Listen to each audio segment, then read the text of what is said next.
Ukraine ने समुद्र में रूस के तेल टैंकरों को निशाना बनाया। यूक्रेन की सेना का दावा है कि उसने अपने स्वदेशी ड्रोन से रूस के 2 टैंकरों को तबाह कर दिया।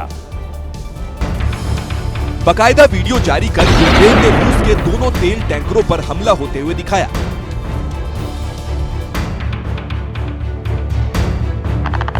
यूक्रेन का दावा है कि उसने अपने सी बेबी नेवल ड्रोन्स का इस्तेमाल कर ब्लैक सी में रूस पर हमला किया।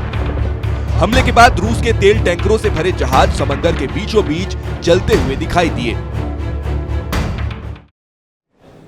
अमेरिका के कैलिफोर्निया में एक बर्थडे पार्टी अचानक मातम में बदल गए। उस पार्टी में अचानक ऐसी गोलीबारी हुई कि उसमें बच्चों समेत 4 लोगों की मौत हो गई। पुलिस के मुताबिक ये एक टारगेट किलिंग थी, जिसमें घायल लोग अभी भी जिंदगी और मौत की जंग लड़ रहे हैं। बताया गया कि हमला एक बच्चे की बर्थडे पार्टी में हुआ। वो जन्मदिन कैलिफोर्निया में एक बैंक्वेट हॉल में मनाया जा रहा था। सब कुछ सही था, बच्चे डांस कर रहे थे कि तभी वहां किसी ने गोलियां चलानी शुरू कर दी। गोलीबारी में 4 लोगों की मौत हुई और 10 लोग घायल बताए जा रहे हैं। पुलिस अब हमलावर के साथ गोली चलाने की वजह तलाशने में जुटी है। दक्षिण पश्चिमी प्रशांत महासागर में मौजूद देश न्यूजीलैंड, जो अपनी प्राकृतिक खूबसूरती और वन्य जीवों के लिए पूरी दुनिया में प्रसिद्ध है, अब एक नए सरकारी आदेश की वजह से यह चर्चाओं में है। दरअसल न्यूजीलैंड के सरकार ने देश की अनोखी वाइल्ड लाइफ को बचाने के लिए जंगली बिल्लियों को खत्म करने का फैसला किया है। इस अभियान के तहत देश में करीब 25 लाख बिल्लियों को मारा जाएगा। ये जंगली बिल्लियां न्यूजीलैंड के पक्षियों, चमगादड़ों और छिपकलियों का शिकार कर रही हैं। इन जंगली बिल्लियों ने इसी हफ्ते 100 से ज्यादा दुर्लभ चमगादड़ों का शिकार कर लिया है, उनकी हत्या कर दी है। यही नहीं, ये जंगली बिल्लियां टॉक्सोप्लाज्मोसिस जैसी बीमारी भी फैलाती हैं। यह बेहद गंभीर बीमारी होती है। इससे इंसानों, डॉल्फिन और पालतू जानवरों के गंभीर बीमारी की चपेट में आने का खतरा पैदा हो जा सकता है। और यही वजह है कि न्यूजीलैंड की सरकार ने प्रेडेटर फ्री 2050 नाम से एक अभियान चलाया है। इसे लेकर मार्च 2026 तक पूरी तैयारी कर ली जाएगी। यानी कि जंगली बिल्लियों का अब शिकार करने की तैयारी हो रही है। यूपी के मथुरा में देर रात एक तेज रफ्तार कार ने सड़क किनारे सो रहे कई लोगों को रौंद दिया। इस हादसे में एक महिला गंभीर रूप से जख्मी हुई है।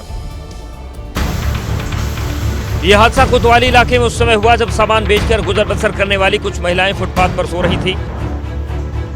तभी एक तेज रफ्तार कार इन पर चढ़ गई। बताया जा रहा है कि ड्राइवर नशे में धुत था। सब नींद में थे और इनने पीने के रंग में गाड़ी पूरी आंख के ऊपर चढ़ा दी।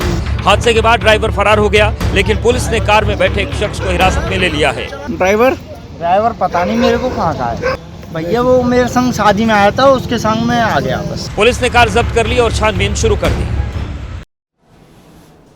इस वक्त एक बड़ी खबर आ रही है। यूपी में एसआईआर को लेकर समाजवादी पार्टी ने प्रभारी नियुक्त किए हैं। समाजवादी पार्टी ने 46 एसआईआर प्रभारियों की लिस्ट जारी की है। रामजी लाल सुमन आगरा, हाथरस के प्रभारी बनाए गए हैं, जबकि लालजी वर्मा अंबेडकर नगर के प्रभारी नियुक्त किए गए हैं। अवलेश कुमार सिंह को मऊ और बलिया का प्रभारी बनाया गया है, जबकि राम प्रसाद चौधरी बस्ती और सिद्धार्थनगर के प्रभारी नियुक्त किए गए हैं। राजधानी दिल्ली का आया नगर इलाका आज सुबह कई राउंड गोलियों से गूंज उठा। इस गोलीबारी में एक शख्स की मौत हो गई, वहीं आरोपी मौका पाकर फरार होने में कामयाब हो गया। 52 साल के रतन रोज की तरह दूध लाने के लिए डेयरी की ओर जा रहे थे। तभी अग्रवाल चौराहे के पास कई राउंड गोलियां चली, जिसमें उनकी मौके पर ही मौत हो गई। चश्मदीदों के मुताबिक 12 से 15 राउंड फायरिंग हुई। फॉरेंसिक टीमें जांच पड़ताल में जुटी है। इधर शाहदरा एमएस पार्क इलाके में फायरिंग हुई है, जिसमें 17 साल के युवक की मौत हो गई। शुरुआती जांच में सामने आया है कि एक शादी समारोह के दौरान युवक का कुछ लोगों से विवाद हो गया था। इसी विवाद में युवक की हत्या कर दी गई।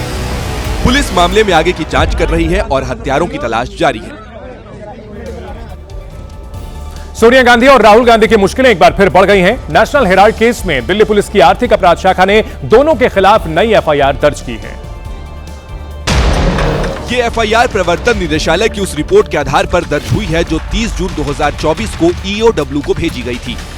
एफआईआर के मुताबिक कांग्रेस पार्टी ने एजेएल को पहले करीब 90 करोड़ रुपए का कर्ज दिया था, लेकिन बाद में कर्ज वसूली का अधिकार यंग इंडिया को दे दिया गया, क्योंकि सभी शेयर 50 लाख में यंग इंडिया को दे दिए गए। इस डील के बाद यंग इंडिया की ताकत में इजाफा हुआ और एजेएल की कई कीमती संपत्तियों पर नियंत्रण का रास्ता खुल गया। कंपनी के डायरेक्टर्स में सोनिया गांधी और राहुल गांधी भी शामिल थे। तो आप लूट करेंगे, पूरे अकाउंट की फर्जीवाड़ा करके इस कंपनी को ओन कर लेंगे, उसके माध्यम से हजारों करोड़ की संपत्ति पूरे भारतवर्ष में ले लेंगे और आप कहेंगे हमें फंसाया जा रहा है। इधर कांग्रेस ने एफआईआर पर सवाल उठाए हैं। बार बार हमारे लॉयर्स ने कहा है, नेशनल हेराल्ड के, राहुल जी के, सोनिया जी के, कि कहीं मनी लॉन्ड्रिंग का केस तो बनता ही नहीं है। और दूसरा, ये तो नॉट फॉर प्रॉफिट ऑर्गेनाइजेशन है, इसमें प्रॉफिट कहाँ से आ जाता है। सूत्रों के मुताबिक अब दिल्ली पुलिस जल्द ही एजेएल के शेयर धारकों को तलब कर सकती है।